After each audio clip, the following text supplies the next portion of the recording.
দেশের শীর্ষ ব্যবসায়ী ও শিল্প উদ্যোক্তারা বিএনপির ভারপ্রাপ্ত চেয়ারম্যান তারেক রহমানের সঙ্গে দেখা করে ব্যবসা বাণিজ্যে বিদ্যমান সমস্যা ও চ্যালেঞ্জের কথা জানিয়েছেন।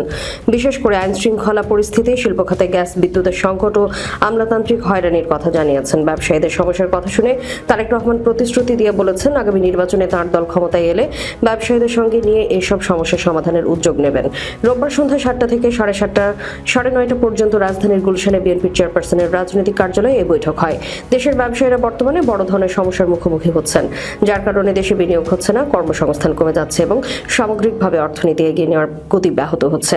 ব্যাংকিং খাত, স্টক এক্সচেঞ্জ এবং ক্যাপিটাল মার্কেট সবখানে গুরুতর সংকট রয়েছে।